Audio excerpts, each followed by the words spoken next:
Bueno, bienvenidos todos. Vamos a nuestra tercera sesión del curso.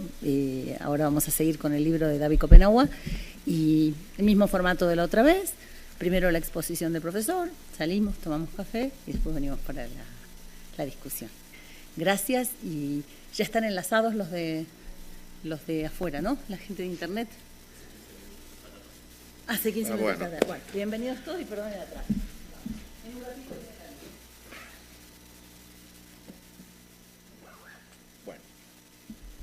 Buenos días.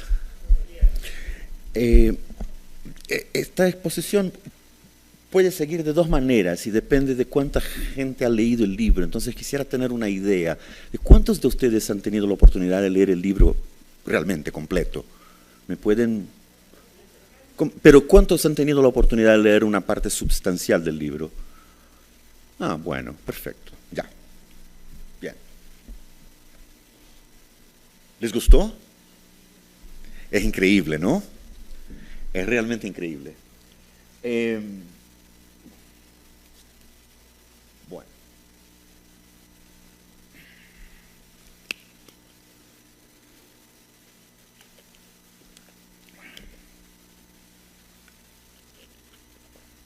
Buenos días también a los que nos ven por internet.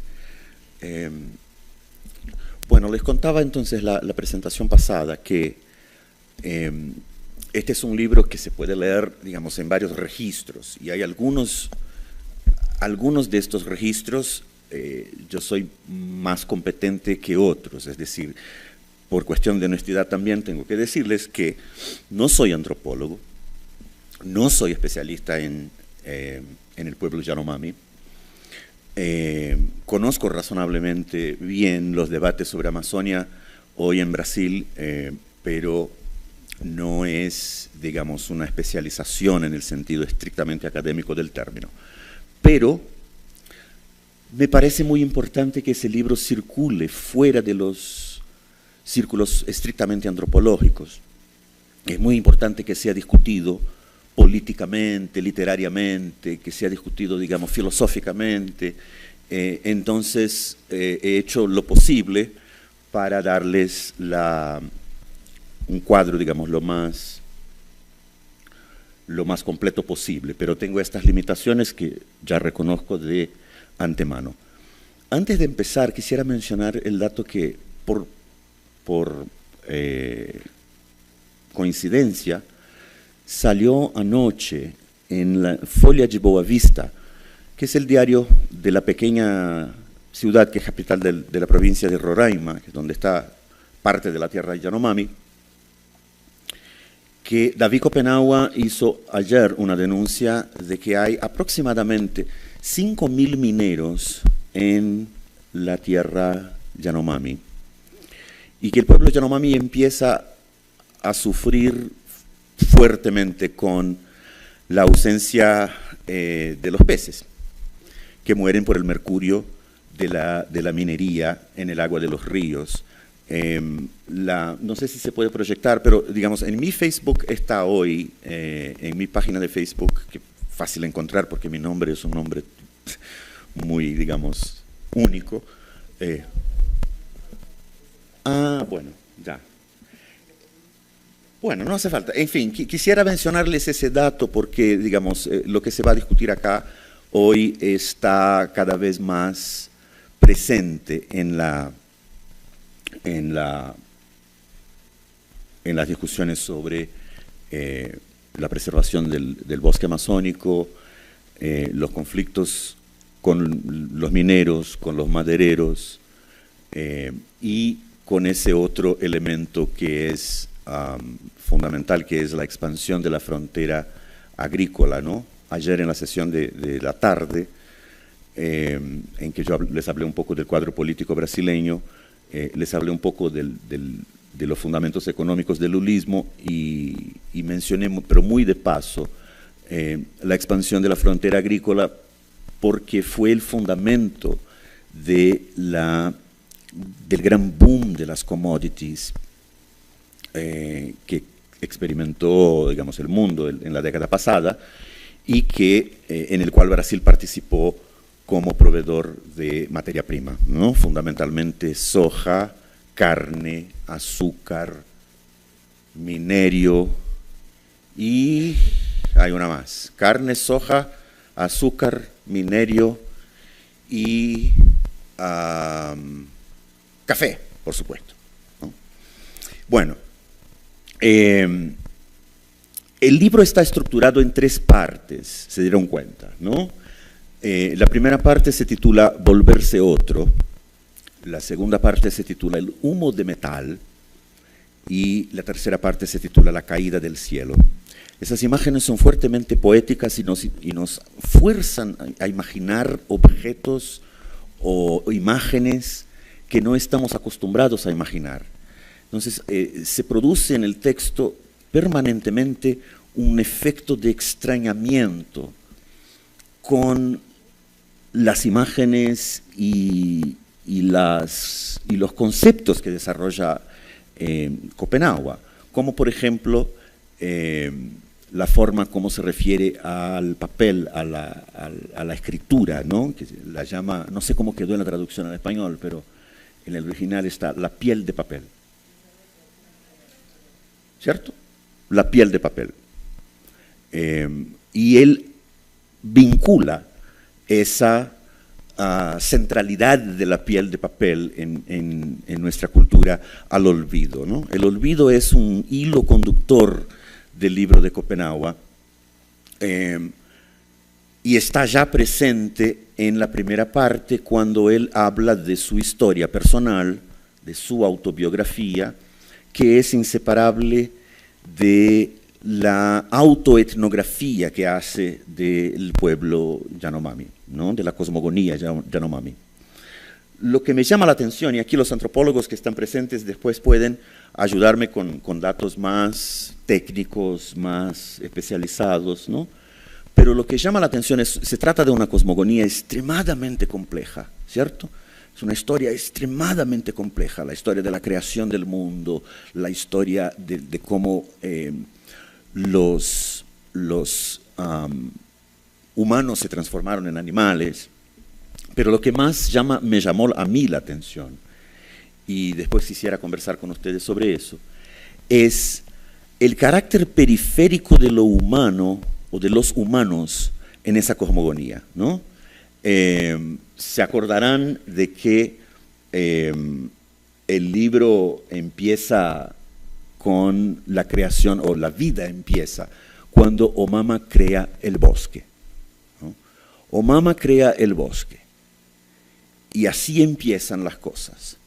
Y después Omama crea los vientos, y crea los ríos, y crea los árboles, y crea las plantas, y después entran los humanos, ¿no? Y ese es otro hilo que podríamos también utilizar para conversar después, más tarde. A lo largo de la narrativa, el contraste permanente entre nuestro antropocentrismo, que ve todo el universo como fuente de recursos para el pillaje, ¿no? Que ve los bosques, los ríos, los árboles, los animales, la tierra en sí, como una suerte de naturaleza muerta a la que vamos, sacamos lo que necesitamos, extraemos, pillamos, ¿no? Por oposición a la concepción de mundo Yanomami, en que los humanos son un pedacito de un sistema que los engloba y que los rebasa en mucho. Eso está presente en la narrativa de la creación del mundo, según Copenhague,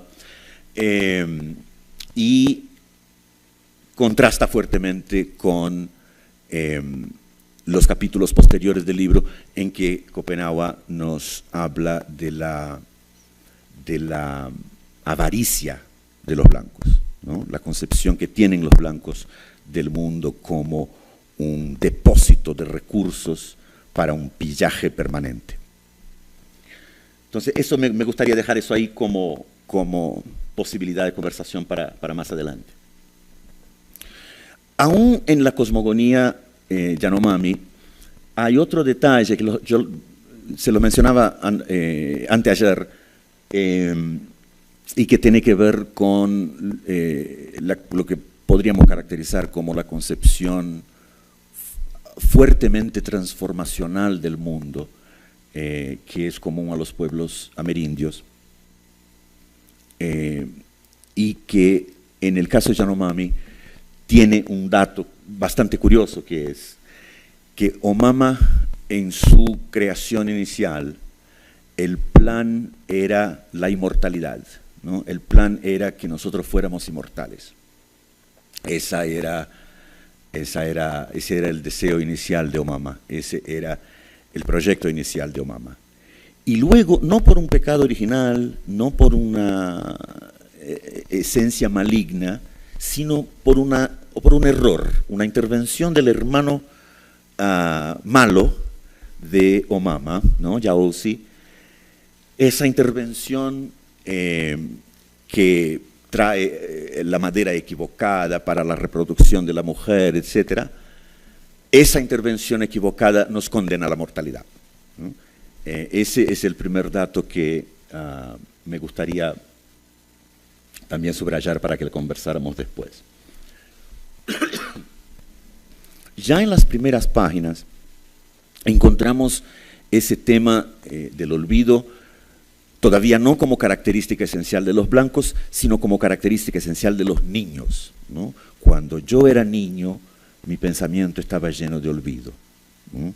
No me acordaba de los sueños, no me acordaba de los ancestrales, no me acordaba de las palabras de los mayores. Y esa insistencia es una de las cosas que me llama mucho la atención en el libro, esa insistencia en el olvido como una suerte de abismo del ser, ¿no? El olvido es la condición inicial nuestra como niños.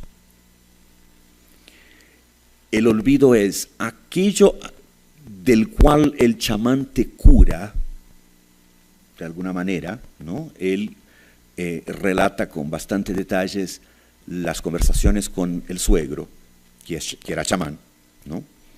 Y en las conversaciones con el suegro, él insistentemente repite esa idea de que el suegro le decía, usted tiene que ingerir el humo del yoparí para que tus pensamientos no se desintegren, no se descompongan en el olvido. Entonces, es también otro vínculo curioso entre el momento que uno podría decir, el momento anterior al saber, el momento anterior al conocimiento, el momento anterior a la iluminación de él, y los blancos, ¿no? Entonces, a lo largo del libro aparecen varias metáforas, varias imágenes para definir a los blancos: perros, puercos y también niños. O sea, los blancos son como niños en la medida en que su pensamiento está ahogado en el olvido.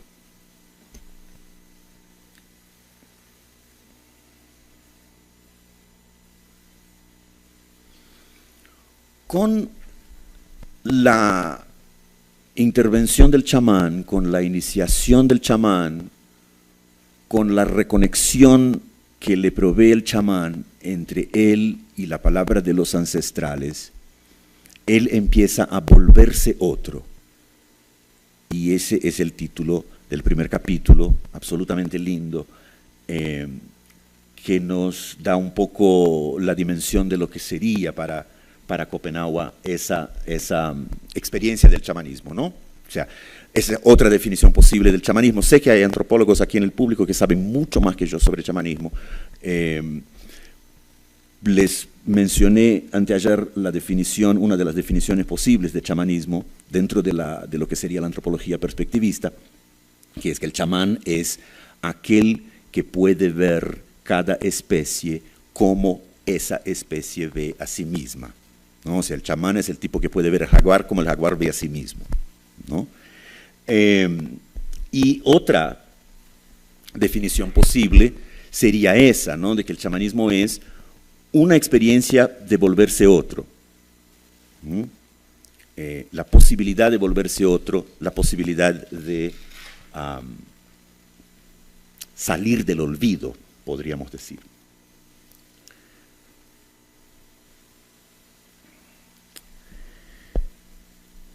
La Amazonia es un macrobioma que cubre un tercio de América del Sur, ¿no?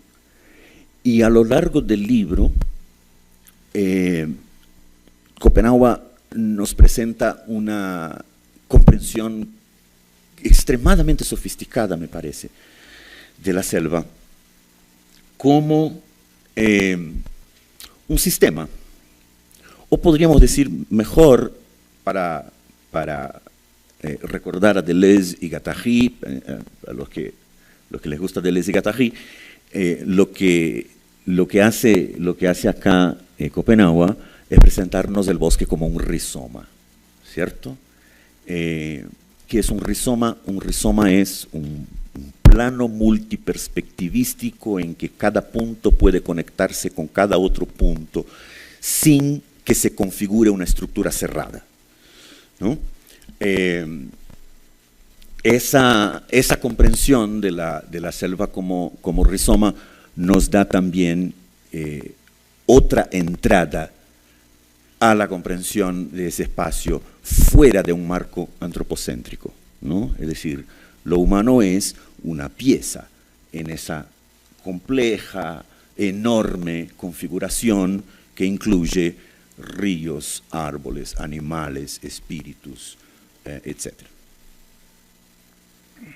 Muy bien.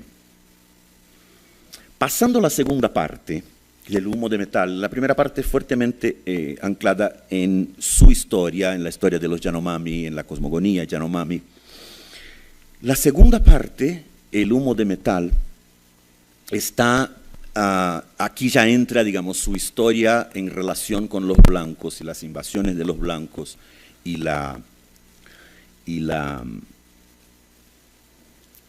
interacción con el mundo de los blancos. Y acá me gustaría llamar la atención para una conversación muy interesante. La menciona también Eduardo Viveiros de Castro en el prólogo a la edición brasileña del libro. Está en el capítulo 17, conversando con los blancos, en que hay un diálogo con un general del ejército, no sé si se acuerdan de ese pasaje, en que el general del ejército se le acerca y ya en una conversación en Brasilia, ¿no? Ya, digamos, el Copenhague ya consolidado como líder de su pueblo, y el general le pregunta, ¿qué es lo que ustedes necesitan? ¿Ustedes necesitan aprender cómo cultivar la tierra? Y la mastodóntica arrogancia, ¿cierto?, presupuesta por esa pregunta, ¿no?, de que supuestamente nosotros tendríamos algo que enseñar a los señores de la tierra sobre cómo cultivar la tierra, ¿no? Y Copenhague le responde, no necesitamos absolutamente nada de eso, necesitamos la demarcación del territorio. Y ese es un momento, digamos, en el libro en que se consolida, me parece, algo que está presente desde el comienzo, que es el aprendizaje de cómo hablar con los blancos, ¿no? Y se va constituyendo en el libro una suerte de postura cada vez más firme y altiva en los diálogos con los blancos, una postura cada vez más firme, ¿no? Y acá vale la pena recordar la diferencia entre tierra y territorio, ¿no? Es decir, el general quiere que ellos le digan qué es lo que necesitan saber sobre la tierra, ¿no? Ellos, que llevan 15.000 años en la tierra, ¿no?, en profundo diálogo con esa tierra, en profundo conocimiento de esa tierra, en absoluta relación de tú a tú con esa tierra, ¿no? Y la respuesta de Copenhague desplaza el tema de la tierra al territorio, ¿no? O sea, lo que queremos es la demarcación del territorio, ¿no? Esa fue una conversación que tuvo lugar antes de la demarcación del territorio Yanomami, que ocurre entre el 92 y el 93. El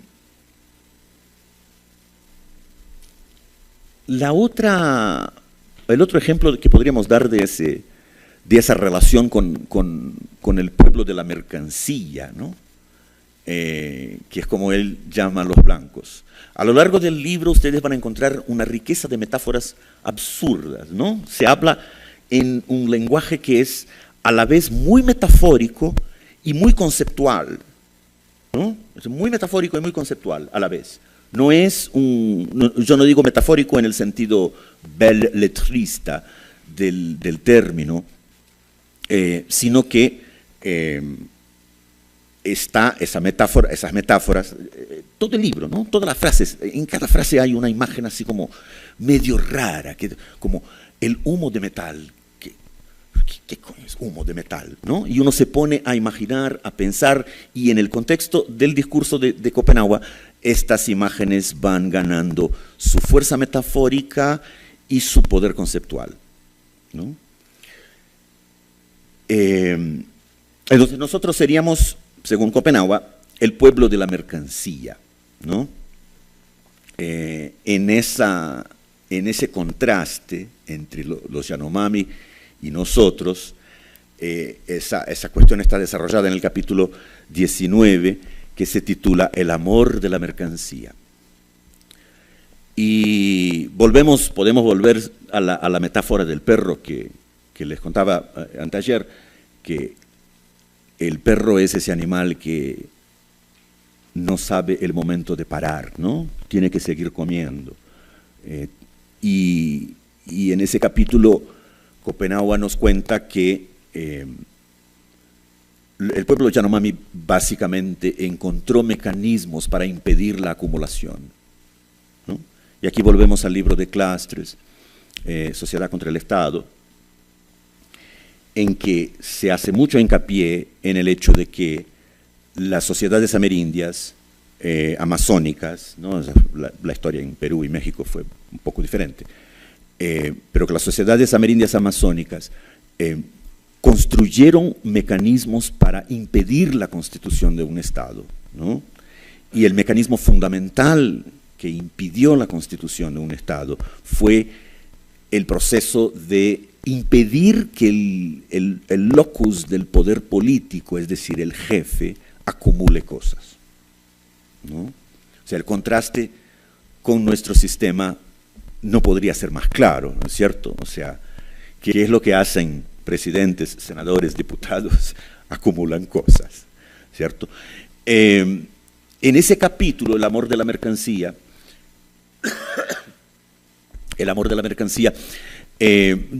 Copenhague entonces describe cómo los Yanomami, por ejemplo, destruyen los objetos pertenecientes a un muerto, que es una idea que me parece increíble, ¿no? O sea, el proceso de hacer duelo por un muerto incluye la destrucción de los objetos que le pertenecían. Y describe también el proceso por el cual los Yanomami sistemáticamente circulan entre sí los regalos que reciben, ¿no? En un proceso constante de compartir, ¿no? De compartir y circular lo que se recibe, ¿no? Y acá hay páginas muy lindas en ese capítulo sobre el avaro, ¿no? Sobre la avaricia. El avaro es básicamente el tipo por el cual nadie hace duelo, ¿no? Ese contraste fuerte entre la circulación del don entre los Yanomami y la permanente avaricia y obsesión con la acumulación que caracteriza a los blancos, es también otro contraste que se instala de una manera muy fuerte en el libro. Podríamos también hablar un poquito de eso. La biografía o la autobiografía que hace Copenhague en el libro nos presenta un sujeto que se relaciona con los blancos de manera diferente a lo largo de su vida. Entonces, su primer trabajo en relación con los blancos fue como intérprete, como traductor de FUNAI. FUNAI es la Fundación Nacional del Indio, es el órgano creado por la dictadura militar para sustituir lo que existía antes, que era un servicio de protección al indio. En la FUNAI, por supuesto, están en permanente choque los intereses de los indígenas y los intereses del agronegocio, de los madereros, etc., ¿no? Depende mucho de cada gobierno, pero tradicionalmente en la FUNAI tú vas a encontrar antropólogos muy comprometidos con la causa indígena. Yo creo que es más o menos consensual la idea de que es mejor que exista que no exista, porque es un espacio dentro del Estado en que uno puede pelear por la cuestión indígena, ¿ya? Entonces, mejor que exista que no exista. Pero eso no quiere decir, claro, que la FUNAI sea una representación de los indios en el aparato estatal, ¿no? Es mucho más al revés, ¿no? Es una representación del aparato estatal entre los indígenas. Copenhague empieza como traductor de FUNAI y en ese proceso él va percibiendo la trampa que puede ser esa posición del indígena traductor, ¿no? Él va percibiendo poco a poco que ese lugar es un lugar bastante resbaladizo, bastante problemático, ¿no? Y finalmente él sale de FUNAI, ¿no? Y pasa a hacer otro trabajo que podríamos caracterizar como de traductor de su pueblo contra los blancos, ¿cierto? Es diferente, ¿no? O sea, si estás en el aparato estatal como traductor, siendo indígena, poco a poco vas convirtiéndote en una suerte de representante del Estado entre tu pueblo, ¿no? Y él va a rechazar ese lugar, ¿no? Para construir otro lugar, ¿no? Que es el lugar que nos presenta el libro. Ese libro es también un libro de traducción, ¿cierto? Es la traducción de un mundo, ¿no? Que no conocemos para nosotros, pero también es una traducción contra nosotros, ¿no? Es una traducción de ellos contra lo que nosotros hemos representado para ellos a lo largo de estos 518 años de historia.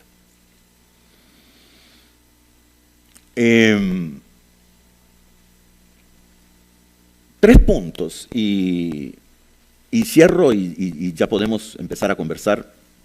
Me interesa escucharlos también. La escena de la conversación con los mineros, y acá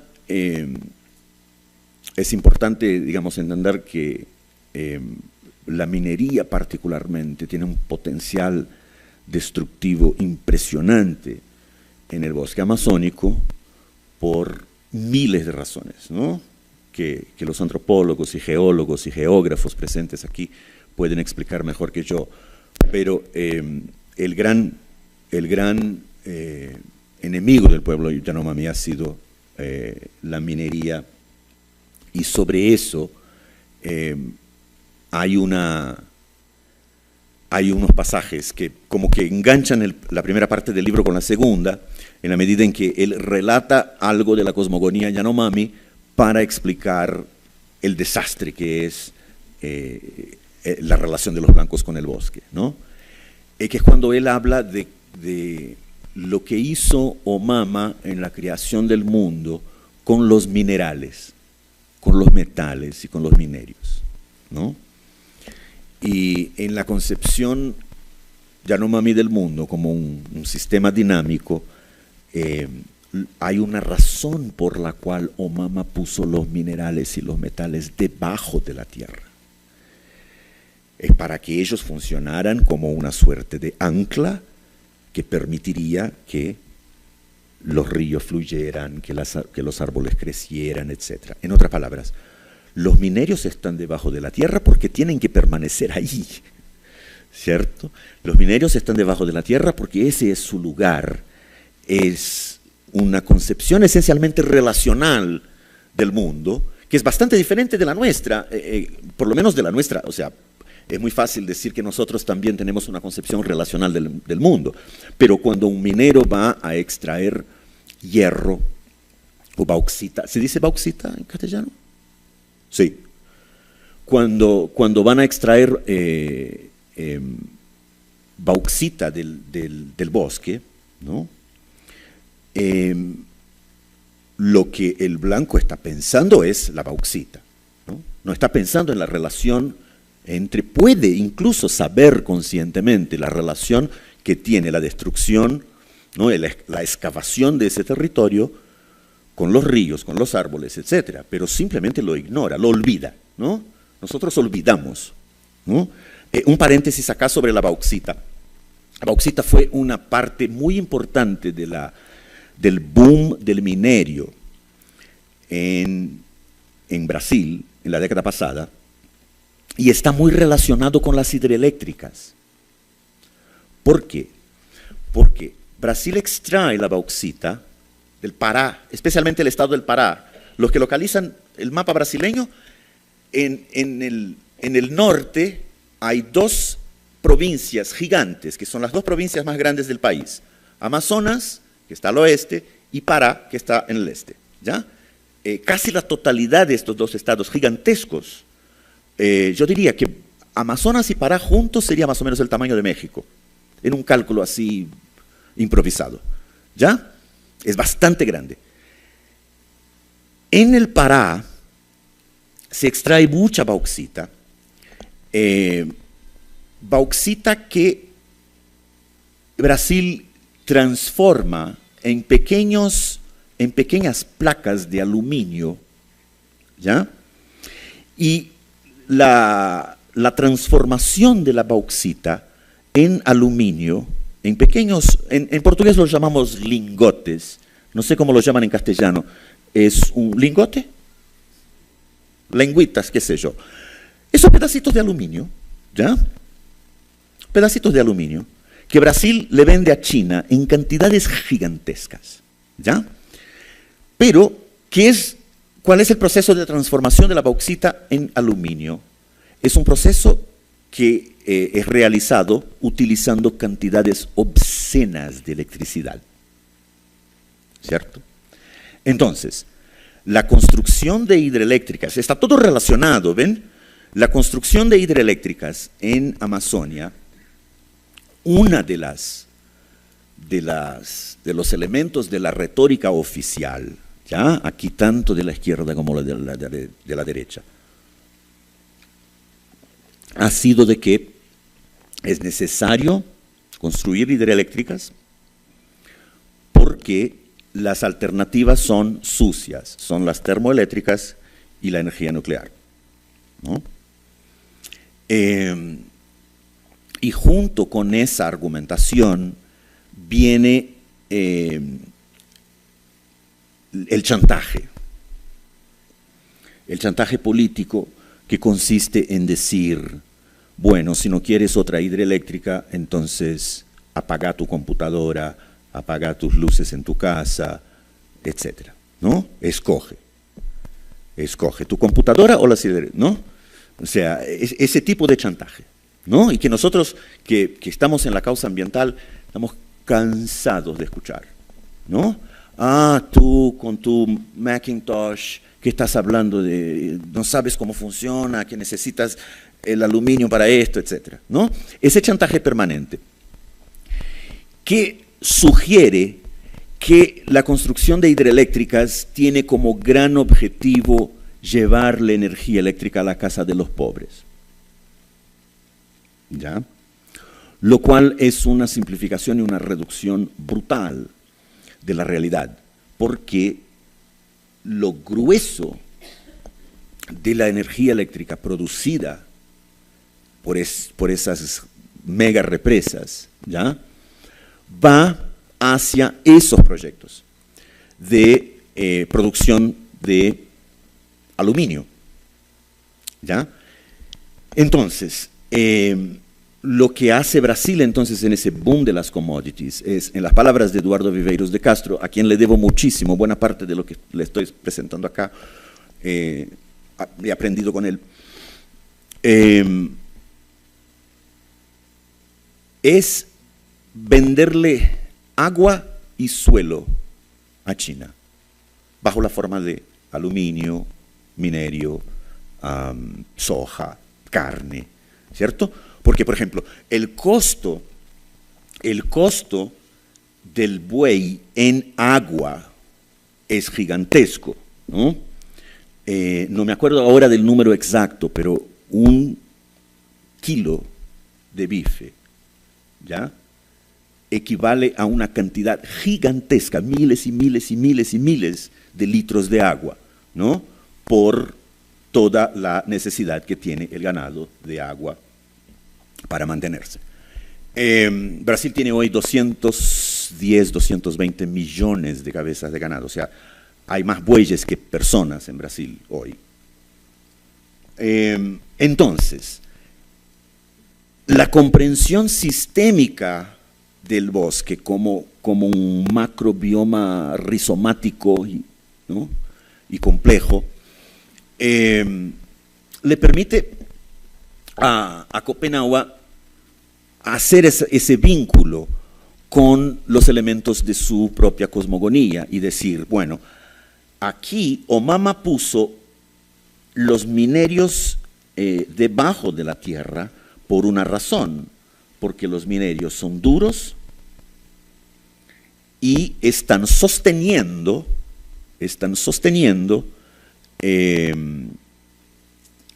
los árboles, los ríos, etc. Como saben, ¿no?, la Amazonia es un bioma en que las raíces de los árboles son bastante superficiales, ¿ya?, un terreno muy húmedo. Entonces las raíces son bastante superficiales y se enlazan.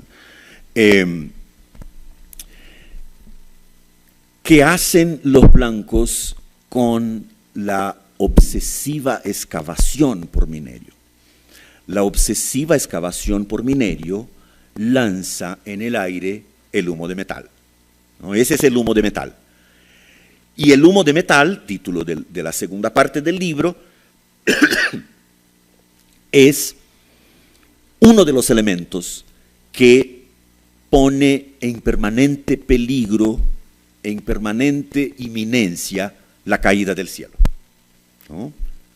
Porque si excavas, ¿no?, y desarticulas el sistema que mantiene el bioma, ¿no?, el lanzamiento de ese humo de metal a la atmósfera va a producir una situación en que el cielo se va a caer, ¿no?, el cielo se va a caer de nuevo. Es una suerte de metáfora. Podríamos hablar de esa caída del cielo como una metáfora para el Apocalipsis, ¿no? Es la imagen Yanomami para el Apocalipsis, ¿no? O sea, el cielo se va a caer. Muy bien. Otro dato, en el proceso de maduración de Copenhague como líder de su pueblo, como intelectual y como activista y como pensador, tiene lugar en el momento en que él empieza a visitar las grandes ciudades del sureste, ¿no? Brasil es un país muy desigual regionalmente, ¿no? Hay 2 grandes metrópolis en Amazonia, Manaus y Belém, que son las capitales de estas 2 grandes provincias que les mencioné. Pero el centro de la vida económica del país está en el sureste y en el sur, ¿no? Principalmente en el sureste, donde están las grandes ciudades brasileñas que ustedes seguramente conocen, São Paulo, Río de Janeiro, Belo Horizonte, etc., ¿no? Entre estas 2 regiones hay una vasta área ¿ya? Que llamamos centro-oeste, y que ahí está fuertemente anclado el agronegocio, ¿no? Y entonces, en el momento en que Copenhague empieza a viajar en avión para hablar en las principales capitales del sureste, del centro de la vida económica de Brasil, él se da cuenta de todo el territorio vacío que hay entre las ciudades. Y entonces lo primero que se le ocurre es lo más obvio, ¿no? Que es preguntarse, si tienen todo ese territorio vacío, ¿por qué quieren quitarnos el bosque? ¿No?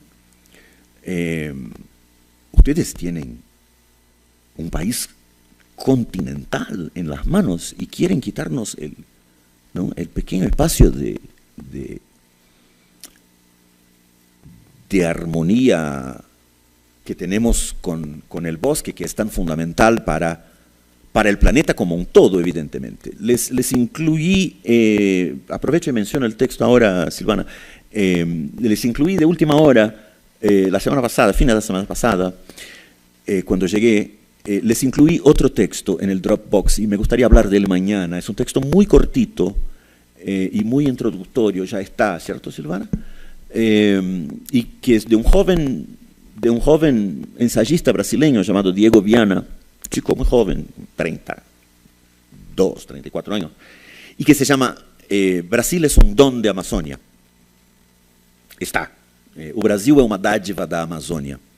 Es un texto, ustedes lo leen en 20 minutos, 30 minutos, es un texto corto, pero bastante incisivo,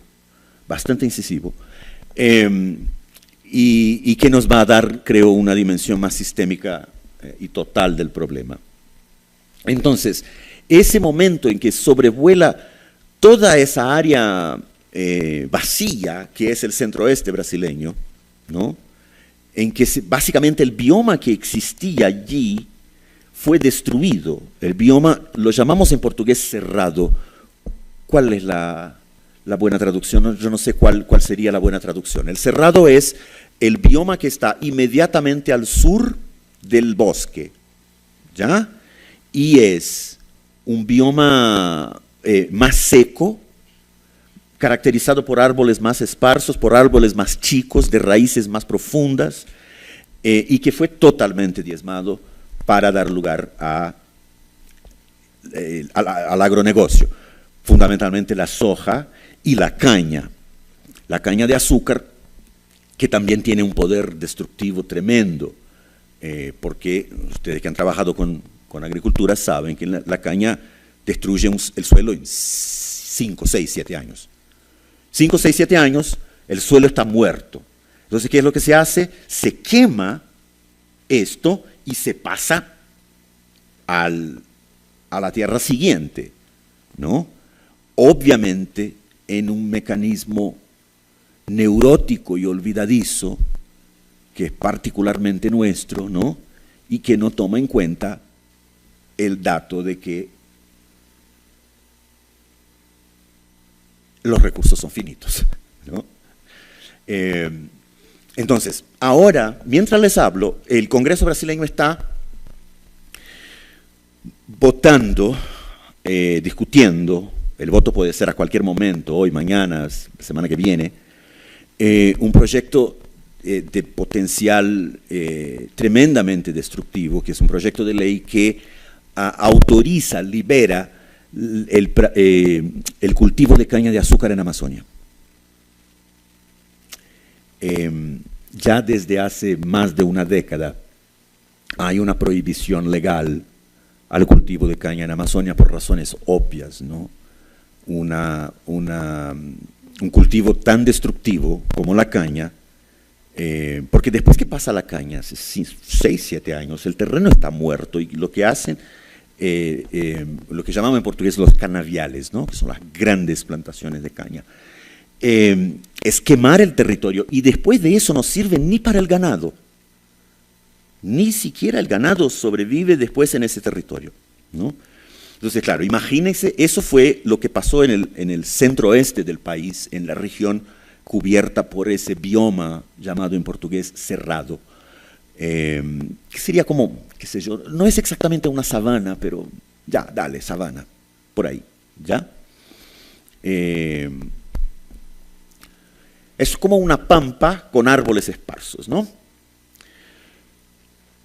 En el momento que llegue la Amazonia, claro, el potencial destructivo es inconmensurable, ¿no? Entonces, todo eso, toda esa cuestión que plantea Copenhague está en la pauta de las luchas políticas de hoy en Brasil.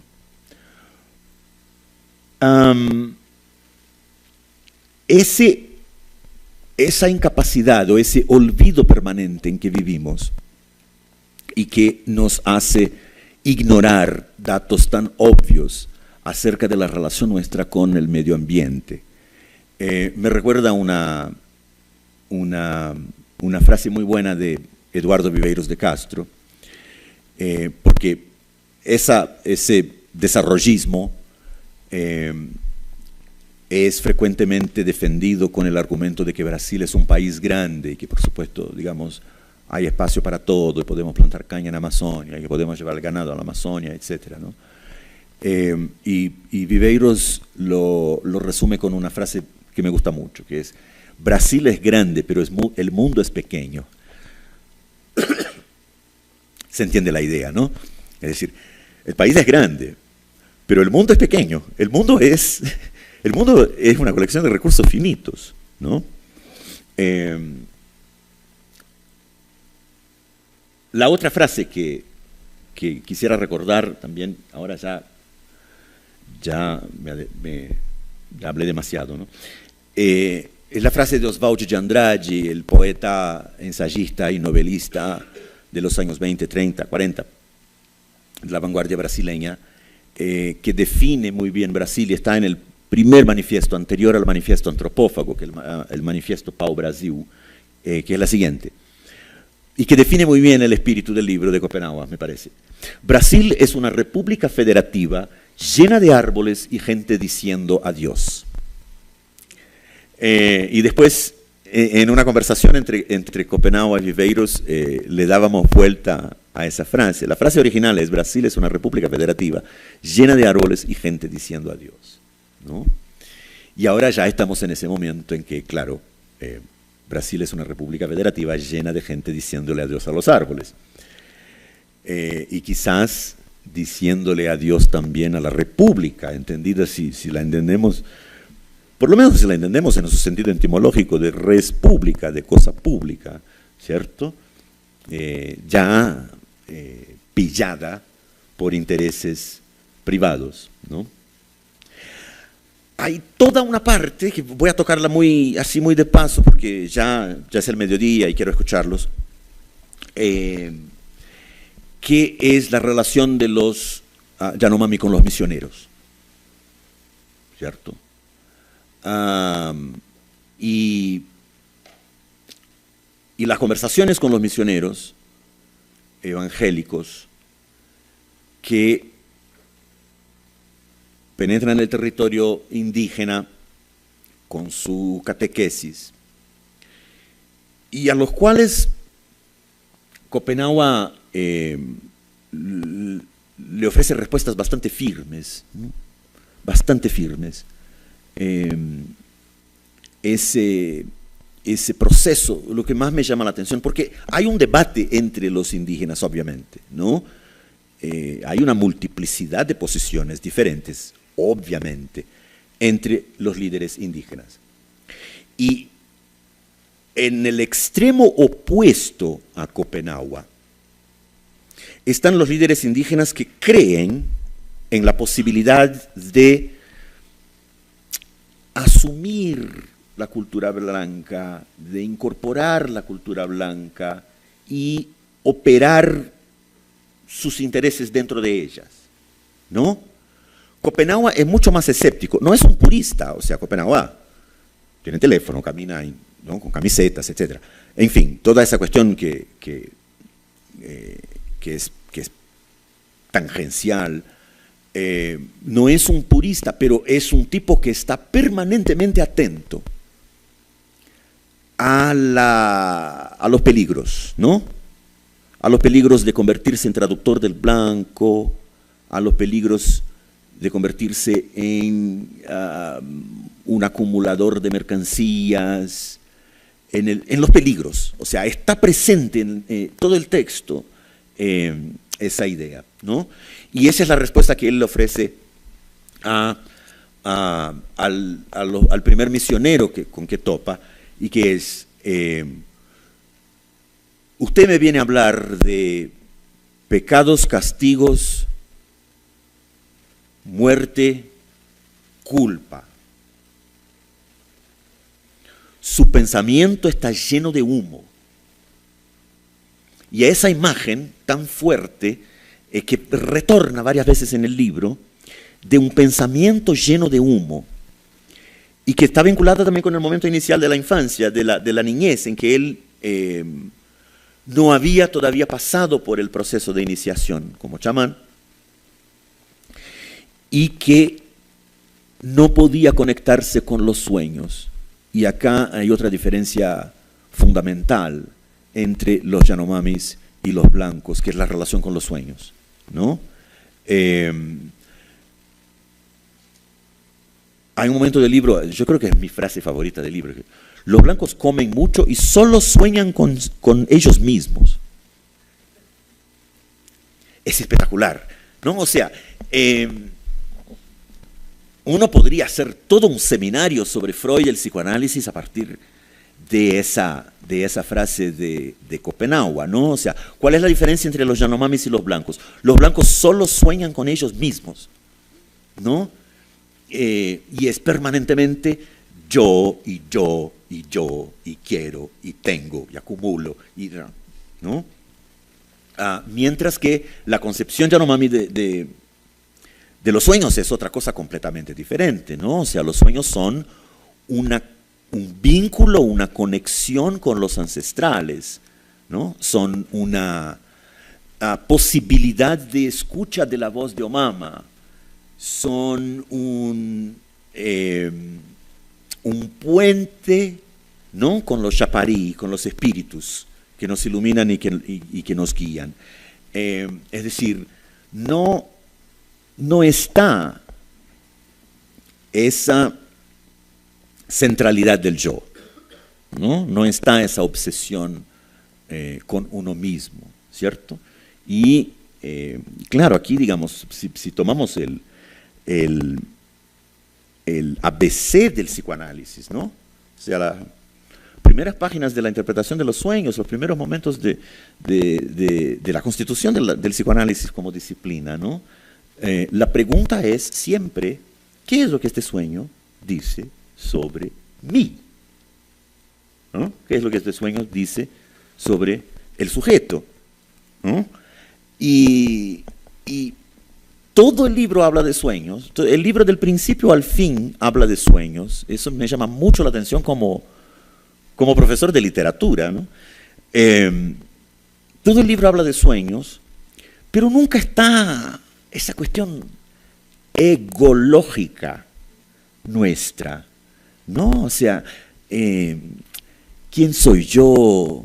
¿Qué es lo que ese sueño dice sobre mí? ¿Cuál es mi problema central? No, es una relación con el mundo, con el afuera, con los ancestros, con algo que es mucho más grande que yo. Y eso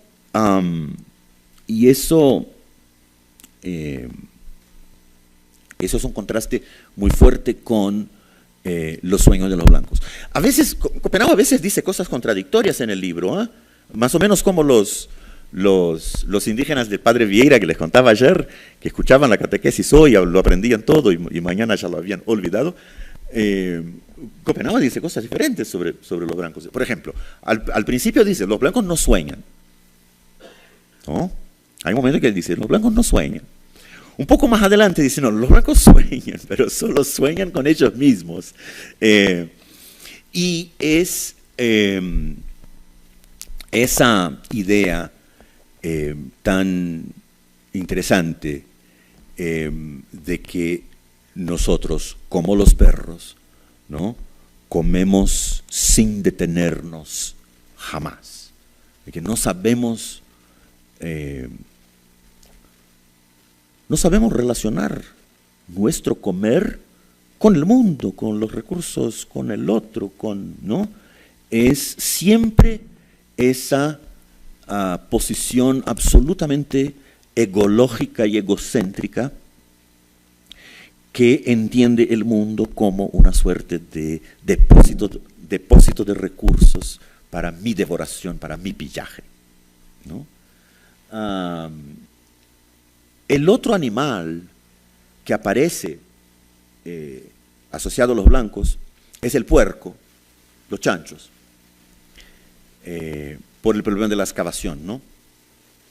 Entonces, los blancos son como perros porque comen y comen y comen y nunca se detienen, ¿no? Y los blancos también son como puercos porque están siempre excavando, excavando, excavando y tratando de encontrar algo subterráneo, ¿no? Que es esa idea tan notable, ¿no? Tan notable de los Yanomami, de que hay una razón por la que los minerios están debajo de la tierra, ¿no? Yo terminé de leer con mi compañera un libro sobre los Osaka, se me olvidaron, un pueblo indígena de Oklahoma, Osama, ahora se me confunden los nombres, que básicamente fueron expulsados de Kansas, vivían en Kansas, fueron expulsados de Kansas y se instalaron en Oklahoma en fines del siglo XIX, y que en los años 20 se convirtieron en un pueblo indígena millonario porque se encontró ahí petróleo. Y el petróleo es obviamente la maldición, ¿no? O sea, una nación encuentra petróleo, ya puede saber que viene invasión norteamericana, dictaduras, guerras, etc. No falla nunca. Y entonces, ese pueblo se convierte en un pueblo millonario y empiezan, obviamente, a explotarlos tan violentamente que, por ejemplo, las funerarias, cuando muere un indígena en Oklahoma, les cobran $80,000 para hacer el entierro, porque ese pueblo tiene petróleo. Claro. En ese momento, entonces, empiezan las ejecuciones, asesinatos violentos, ¿no? Que tienen lugar a lo largo de la década del 20 y la década del 30, ¿no? Y hoy resisten, me parece, 13,000, 15,000 de estos indígenas en Oklahoma, pero ya en una situación obviamente de mucha precariedad, ¿no? Entonces, todo eso está, digamos, son varios ejemplos de cómo esa mentalidad de puerco que tienen los blancos, ¿no? Y que desarticula la relación entre los varios componentes del bioma, ¿no? Destruye la relación entre los varios componentes del bioma hasta que se caiga el cielo, ¿no? Y esa es la idea, se va a caer el cielo, ¿no? Y aquí podríamos hablar de dos dimensiones, también es una doble faceta del apocalipsis que trabajan Eduardo Viveiro de Castro y Débora Danowski en su libro, que es un libro que podríamos en algún momento leer en otra oportunidad, en mi tercera visita, que se llama Hay mundo por venir, ensayo sobre los miedos y los fines. Pues conocen la dicotomía filosófica, los medios y los fines, ¿cierto? Ese es un ensayo sobre los miedos y los fines. Hay mundo por venir, punto de interrogación. Há mundo por vir, ensayo sobre os medos e os fins. Y en ese libro desarrollan Viveiros y Danowski una idea bastante interesante, que es la siguiente, y con eso concluyo, les prometo. de que hay dos formas de entender el Apocalipsis. Hay un determinado Apocalipsis que es nosotros sin mundo. Es decir, se acabó el mundo, pero nosotros seguimos como almas perdidas, ¿no? Viviendo algo que ya no es una vida, ¿ya? Y hay otra forma de Apocalipsis que es el mundo sin nosotros, ¿no? Es decir, nosotros desaparecemos, pero el mundo sigue, ¿no? El mundo sigue en su existencia como una cosa que ya no es lo que llamábamos mundo antes, porque nosotros ya no estamos presentes, ¿cierto? Hay una serie, de esas series de televisión, que es mi serie favorita, sí, mejor que Breaking Bad, mejor que Mad Men, mejor que The Wire, que es muy poco conocida y que yo les recomiendo con mucho énfasis, y se llama Jericho, Jericó, ¿ya? Jericho. Y tuvo una temporada, así medio marginal, pero los aficionados eran tan fanáticos, o éramos tan fanáticos, que una campaña de cartas les hizo retomar la serie por media temporada más, ¿ya? No está en Netflix, pero ahí con los torrents en internet ustedes la encuentran, ¿ya? Se llama Jericho. Y es la historia de un pueblo en el medio de Kansas no sé si alguien la ha visto, es un pueblo en el medio de Kansas en que de repente se tiene la noticia de varias explosiones nucleares, ¿no? En 23 ciudades norteamericanas. Y ahí llega, 2 días antes de la explosión, llega un forastero, una pequeña ciudad, medio extraño, y que sabe mucho más que los habitantes de la ciudad sobre lo que está pasando, ¿no? Y resulta que ese tipo era un agente de la CIA que estaba encargado de impedir los ataques. Pero no lo pudo lograr, y ese tipo permanece en la ciudad con una de las armas nucleares sobrevivientes, ¿no? En la medida en que el pueblo va empezando a entender lo que ha pasado, ellos empiezan a tener que imaginar su vida sin mundo. Es decir, ellos existen, siguen existiendo como personas normales, ¿ya? Pero no hay mundo. Es decir, no hay televisión, no hay contacto con el afuera, no hay... Para hacer energía, ellos tienen que inventarse pequeños mecanismos de molinos de viento, en fin. Es una situación en que se acabó el mundo, pero nosotros seguimos sin mundo, teniendo que inventar, imaginar, reconstruir un mundo que ya no existe, ¿no? Lo que me parece más extraordinario de la imagen Yanomami, de la caída del cielo, es que combina de una manera muy interesante estas dos concepciones de Apocalipsis, ¿no? El Apocalipsis entendido como nosotros sin mundo y el Apocalipsis entendido como mundo sin nosotros. Eso también podríamos hablar ahí después del café, ¿ya? Muchas gracias, siempre un placer.